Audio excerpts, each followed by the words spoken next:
It's always loud.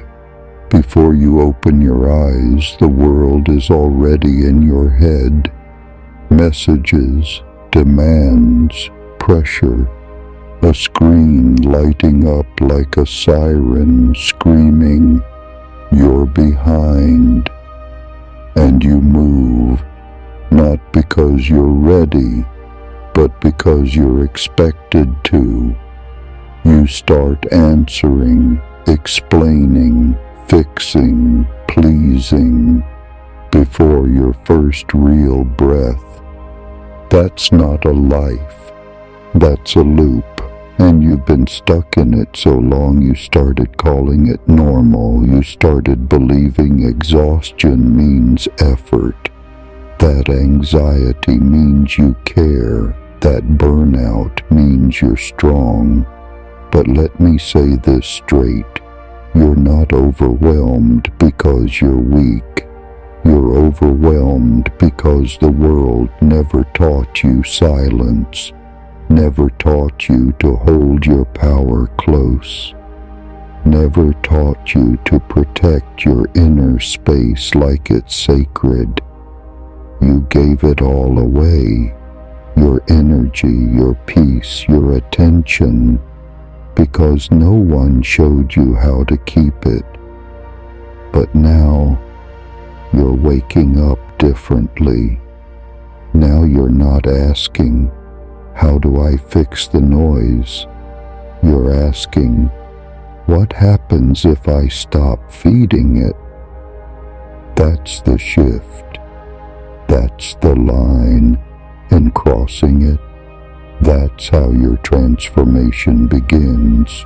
Stillness is not weakness, it's clarity. And right now, clarity is rare. You don't need to respond to everything. You don't need to explain your silence. You don't need to match anyone's urgency. You need to reclaim your space. The modern world wants you noisy, loud opinions, fast replies, constant validation. That's how it traps you in performance mode, always proving, always reacting, always online. But Stoic power is different. It's not in how loud you are. It's in how little the noise shakes you. When you pause instead of reacting, you become dangerous, not because you attack, but because you don't flinch. This is how you unlearn the urgency. This is how you begin to own your attention again. Silence becomes armor.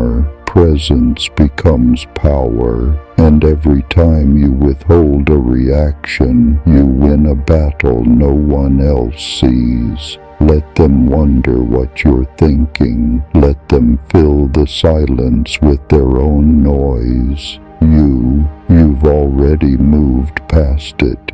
You start to realize something strange. The more you speak less, the more you hear clearly. The less you respond, the more you understand what's really worth it.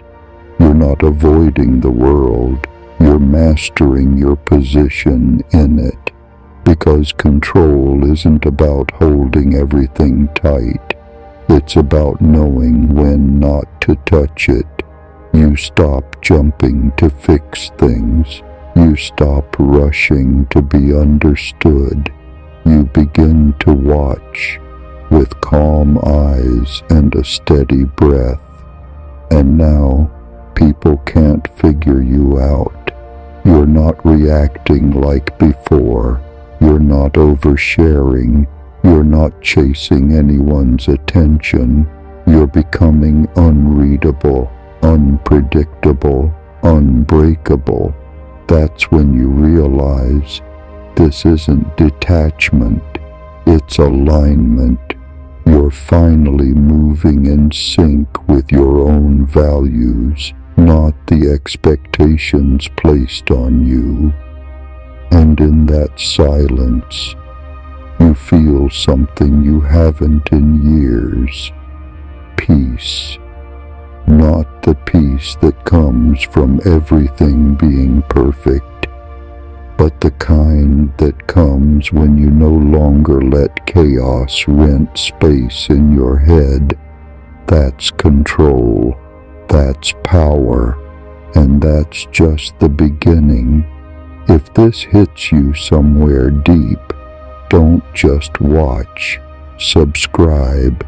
You're going to need what comes next. You thought strength was how much you could carry, how long you could keep going while everything inside you was burning. But real strength is restraint. It's not about how much noise you make. It's about how centered you stay in the noise. It's the power of not reacting, the courage to not explain, the clarity to walk away without the need to win. You've started seeing the world differently now. You realize most people aren't thinking, they're reacting. They're bouncing from trigger to trigger, calling it living. You're building something else. You're building emotional discipline, and that's one of the rarest powers left. Because discipline doesn't mean you feel nothing. It means you don't let feelings decide for you. You can feel the storm and still choose stillness. You can be under pressure and still remain intentional. You can be misunderstood and not need to fix it. That's the Stoic transformation. It's not loud, it's not pretty, but it's solid. It's how you go from chaos to control. The world will keep poking at you, testing you, waiting for a slip, a crack, a reaction. You used to fall into it, used to take every comment personally, used to chase after closure, clarity, and apologies, but not anymore. Now you realize most things don't deserve a response. Most people don't even know what they're saying. They're just projecting. And you're not here to absorb everyone's energy anymore. You've built a filter, not a wall. A filter. Only what's aligned gets through. Only what's useful stays. Everything else, you let it pass without letting it pierce you. This isn't coldness. This is wisdom, because energy is currency, and you've stopped spending it on people who drain you. Your silence is no longer emptiness. It's full of choice, and now people feel it. They feel something different about you, something grounded, something they can't quite name. That's power, not the loud kind, not the explosive kind, but the type that holds its ground without needing attention. You've become harder to provoke, harder to manipulate, harder to move from your center, because when you stop dancing to their rhythm, you start moving to your own. And that's when everything starts to shift, quietly, deeply, for good. You don't owe the world your availability. You don't owe anyone your reaction. You don't even owe them your explanation. And suddenly, you realize how rare that is. Most people are trapped in performance, trapped in the need to show up, prove, defend, but not you. You've stepped back into your own presence, into your own frequency, and now silence doesn't scare you. It protects you. You've stopped being a mirror for the world's chaos. Now you're the still point in the middle of it, and ironically, that stillness, draws people in more than noise ever did. They start asking, what changed? Why does nothing shake you anymore?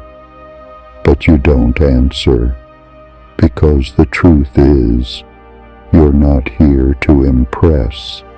You're here to live aligned, to move deliberately, to choose yourself first, always.